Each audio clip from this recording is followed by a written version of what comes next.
Seguimos, amados, seguimos con el tema que dice intenciones de divorcio. Ya vimos lo que era un divorcio, atender a una persona divorciada sencillita. Después vimos el segundo caso de ver una persona que se divorció después de años de matrimonio. Y ahora vamos a ver las intenciones de divorcio. ¿Cómo hacemos con esas personas que están ya considerando el separarse? Hemos entendido pues que el divorcio, es decir, la disolución legal de un matrimonio, es lo que es un divorcio, ya sea solicitud de uno de los cónyuges o de ambos. Pero el divorcio se aparta de la intención de Dios y no cuenta con apoyo bíblico excepto bajo ciertas condiciones limitadas. O sea que no es una decisión que podamos tomar a la ligera. El divorcio es el resultado del pecado en la vida de uno o de ambos cónyuges. No viene por casualidad, sino que es resultado de. Y la mayoría de las veces, en cierta medida, ambos son responsables. Cuando empezamos a revisar en frío, vemos que, wow, pero mira, no solamente él hace esto porque tú haces esto. Ella hace esto porque tú haces esto. Y cuando vamos a ver, son corresponsables de lo que ha estado sucediendo. Entonces, el orgullo y el egoísmo a menudo van a colaborar a las situaciones que llevan al divorcio. Una persona llena de orgullo, mire, no hay manera. Y una persona egoísta, que tiene ambas cosas tienen que ver con el ego, que tiene un mayor concepto de sí mismo que el que debe tener. Entonces, eso pues, una persona arrogante, orgullosa, altiva, ¿cómo podemos funcionar? Entonces, estos son detallitos que van a contribuir a las situaciones que llevan al divorcio. Entonces, la palabra mansa quita la ira, pero una persona orgullosa no da palabra mansa. Una persona egoísta, una vez que se sienta que está siendo afectado, tampoco hay palabra mansa.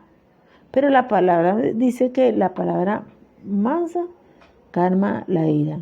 Entonces, el orgullo y el egoísmo van a contribuir a que se creen situaciones que van a llevar al divorcio. Y vemos que muchas veces el divorcio es producto de voluntades inflexibles. La palabra del Señor habla allí en Mateo 19:8. Dice, Moisés le permitió divorciarse de su esposa por lo obstinado que son, respondió Jesús. O sea, que llega un momento que es tanta arrogancia, tanta altivez, que no hay manera de negociar. Y la palabra del Señor dice, entre tanto está vosotros, está en paz con todo. Y allí es lo que pasó en el caso de Moisés. Pero vamos a ir dilucidando a través de la palabra cuáles son las razones, pues, para que nosotros podamos separarnos bíblicamente. Pero lo que sí quiero que usted tenga claro que si hay orgullo, si hay egoísmo, si hay altivez y todo lo que se desprende del orgullo y el egoísmo, eso va a crear situaciones que van a llevarle al divorcio. Va a generar todo un caldo de cultivo que con un solo objetivo, divorcio, separación. Entonces, el divorcio tenemos que tener claro que no era parte del diseño original de Dios para el matrimonio, no, hermano. Y la Biblia señala en Génesis 2:24, dice, por lo tanto dejará al hombre a su padre y a su madre y se unirán a su mujer y serán una sola carne. O sea, ese era el diseño del Señor. Que se separe de su padre, de su madre y se unan y sean una sola carne. Y Pablo escribió allí en 1 Corintios 7, del 10 al 11, dice, pero a los que ya están casados, le doy este mandato, que no es mío, sino del Señor, que la esposa no se separe de su esposo. De la misma manera, el esposo no debe divorciarse de su esposa. O sea, Pablo está diciendo, mira, yo no sé quién está diciendo eso. Eso lo dice el Señor. Y está allí, pues, todo bien estructurado. Y dice la palabra del Señor en Malaquías 2, del 15 al 16, dice, ¿acaso no hizo el Señor un solo ser, que es cuerpo y espíritu?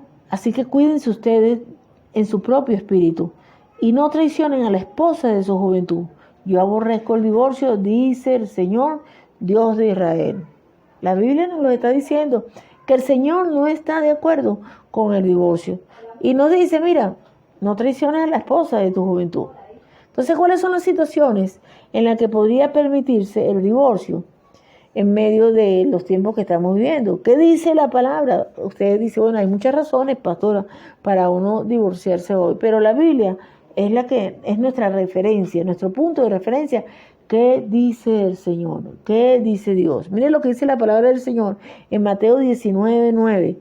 Dice, cuando uno de los cónyuges es culpable de inmoralidad sexual, es cuando se puede separar. Bueno, no lo voy a leer el texto, sino lo voy a leer, le voy a explicar qué dice el texto, ¿no?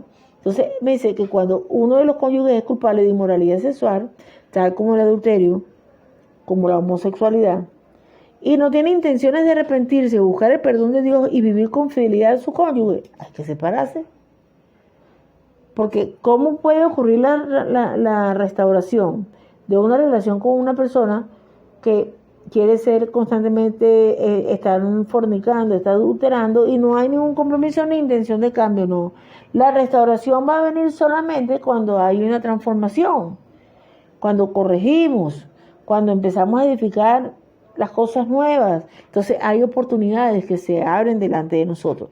Pero si la persona no tiene intenciones, ¿verdad?, de arrepentirse, ni se humilla delante del Señor y ni tiene una intención de ser fiel a su cónyuge, pues realmente no puede mantenerse casado. Pues.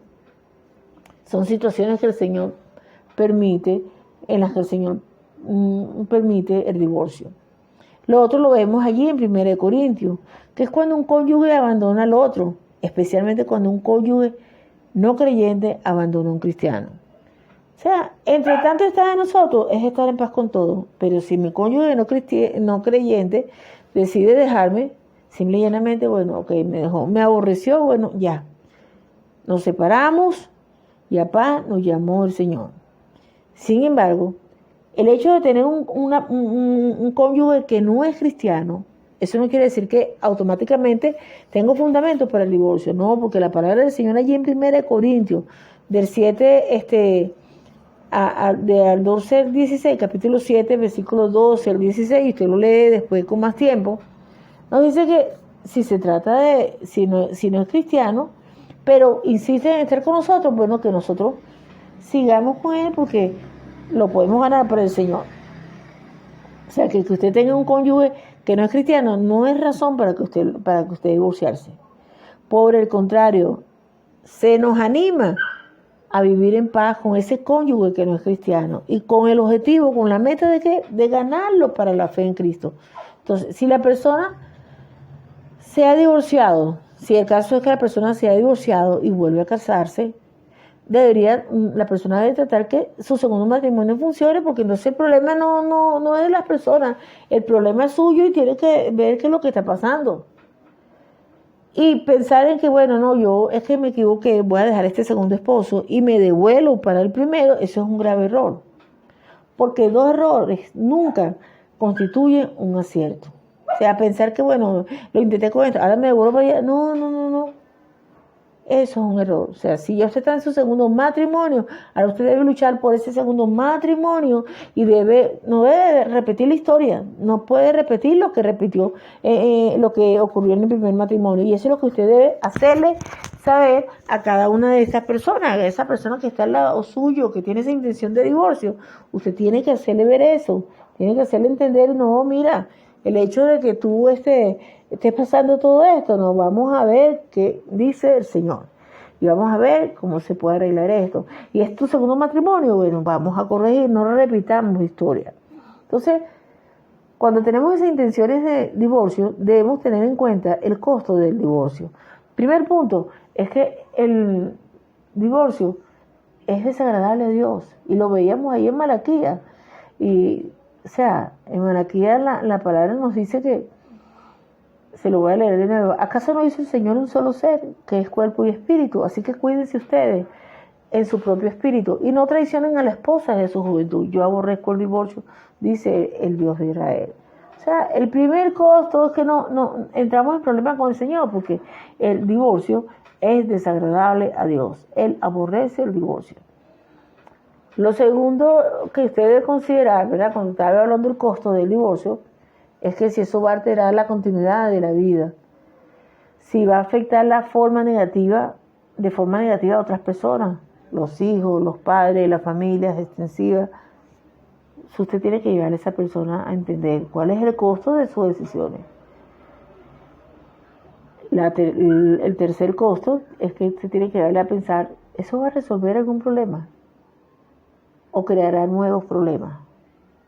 El divorcio es una experiencia emocionalmente traumática, hermano, y usted tiene que hacérselo saber a esa persona. Y yo, si usted se da cuenta, estoy hablando ahorita de las intenciones del divorcio, y de repente Dios me lleva a hablar, no como que usted va a enseñar a alguien. Si usted ve, estoy hablándole directamente a usted. Entonces, aplique esta palabra para usted, porque entiendo que el Espíritu quiere que usted evalúe esas situaciones que usted está atravesando y que no se adelante, hermano, no se adelante. Vea el costo que tiene el divorcio. Un divorcio es algo que marca de una manera contundente. Entonces, antes de divorciarse, antes de considerar ese divorcio, se deben agotar todas las opciones. Y lo primero, cuando hablamos de todas esas opciones, lo primero que tenemos que llevar a las personas que traten de arreglar las cosas en lo personal, con un espíritu de humildad y perdón. Hablamos inicialmente que el orgullo, la altivez, la arrogancia, el egoísmo, por supuesto, generan un territorio propicio para el divorcio. Pero entonces usted va a llevar a esa persona y le va a instar a que traten de arreglar las cosas en lo personal, con un espíritu de humildad y perdón, como dice la palabra en Mateo 18, del 21 al 22. Lo segundo es que esa persona se someta a un aconsejamiento serio, con un consejero matrimonial cristiano o un pastor capacitado. Y ahí usted va a recomendarle eso, mira, te está pasando esto, mira, vamos a buscar la ayuda. Porque el Señor es Dios de familia, hermano. El Señor fue el que instituyó el matrimonio. Y el Señor es especialista en restaurar.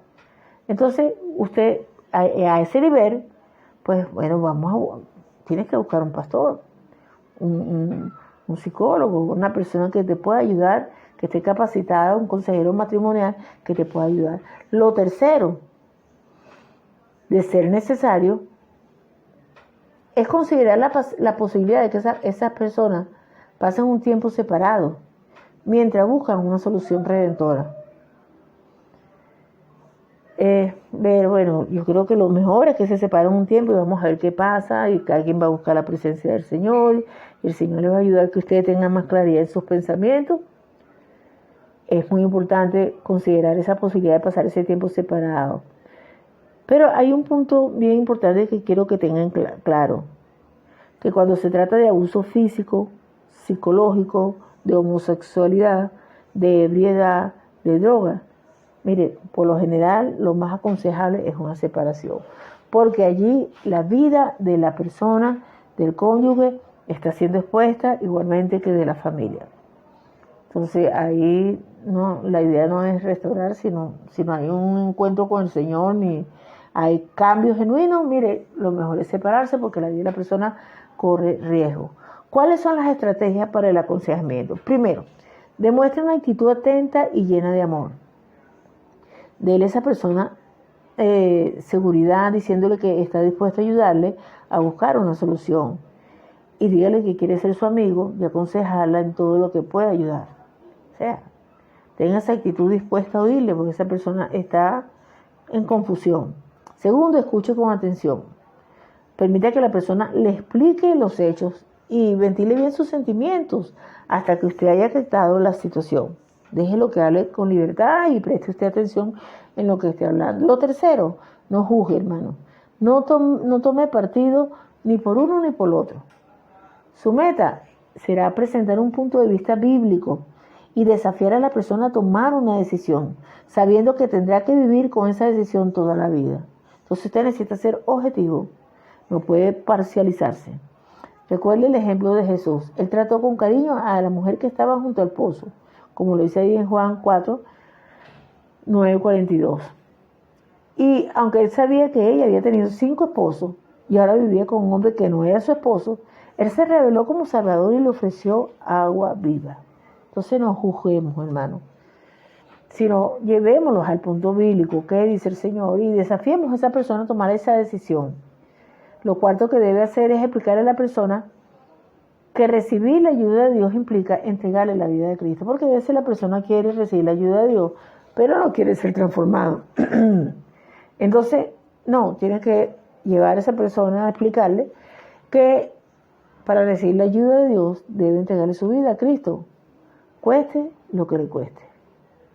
Y ese compromiso no debe ser algo eventual, sino debe ser permanente, más allá de la resolución de la situación actual. Pregúntele también si alguna vez ha recibido a Jesús como su Salvador personal y si es apropiado, háblele de cómo obtener paz con Dios.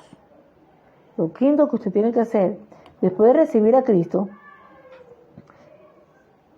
la persona tiene derecho a esperar que el Señor le ayude y hacérselo saber a la persona. Porque esa persona va a encontrar una nueva dimensión de la vida y una nueva perspectiva que le será útil para alcanzar soluciones. Antes no podía. Y por eso, no, me separo, me divorcio. Pero ahora, en su relación con el Señor le va a ayudar a ver las cosas diferentes. Y enseñar a esa persona, ¿usted quiere entender más sobre el divorcio? Bueno, vamos a empezar a leer la palabra y a estudiar lo que dice el Señor y hablar con Dios en oración. Y usted va a ver, hermano, que la oración y el estudio bíblico le van a dar nuevas dimensiones a la personalidad y a la propia disposición de la persona. Y lo van a ayudar a producir la restauración con su cónyuge por medio del arrepentimiento y la comprensión. Dios restaura, Dios cambia las historias y Dios lo va a hacer. Pero tiene que venir ese tiempo allí con la palabra del Señor y buscar esa manera de relacionarse. Tiene que animar a esa persona a agotar todas las opciones en busca de una solución bíblica. O sea, no, no lo hago así, no, ¿qué dice el Señor? ¿Qué puedo hacer? Lo séptimo que tiene que hacer es orar para que Dios intervenga y vuelva a unir el matrimonio según lo quiere la Biblia. Porque la palabra lo dice, lo que Dios unió no lo separa el hombre. Y lo octavo, si la persona es cristiana, explíquele lo relativo a la restauración. Recuerde, hermano, que sin transformación no hay restauración. Una persona no quiere cambiar, no puede haber restauración. Pero en el Señor todo es posible. Hay unos pasajes bíblicos que quiero que usted tenga presente para este tema. El primero está ahí en Proverbios 18:22 y dice: quien haya esposa, haya la felicidad. Muestras de su favor le ha dado el Señor. Que el Señor le está diciendo: mira, te casaste porque yo te di la esposa. Romanos 7, del 2 al 3 dice: por ejemplo, una mujer casada está ligada por ley a su esposo mientras éste vive. Pero si el esposo muere, la esposa queda libre de la ley que le ligaba a él. De modo que si ella se une a otro hombre mientras el hombre vive, comete adulterio. Pero si el esposo muere, ella queda libre de esa ley y puede unirse a otro hombre sin cometer adulterio. Principio que está claro. Si tú buscas separarte porque quieres estar con otra persona, no puede ser. ¿Ok? Y ese pacto se rompe cuando la persona se muere. Que dice la Biblia, 1 Corintios 7, del 3 al 4. El hombre debe cumplir su deber conyugal con su esposa e igualmente la mujer con su esposo. La mujer ya no tiene derecho sobre su propio cuerpo, sino su esposo. Tampoco el hombre tiene derecho sobre su propio cuerpo, sino su esposa. Puntos que deben estar importantes, deben estar bien claros en este tema. Filipenses 2, del 3 al 5 dice: no hagan nada por egoísmo o vanidad, más bien con humildad, consideren a los demás como superiores a ustedes mismos. Cada uno debe velar no solo por sus propios intereses, sino también por los intereses de los demás. La actitud de ustedes debe ser como la de Cristo Jesús. Y cierro con 1 de Pedro 3:7. Dice: en cuanto a ustedes, los esposos, sean comprensivos con sus esposas, denle el honor que les corresponde, teniendo en cuenta que ellas son más delicadas y están llamadas a compartir con ustedes la vida que Dios les dará como herencia. Háganlo así para no poner estorbo a sus propias oraciones. Y nos dice: miren, estén en paz, tengan cuenta para que sus oraciones no tengan estorbo.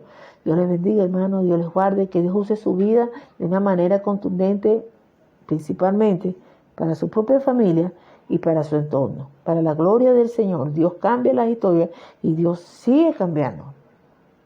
Dios le bendiga.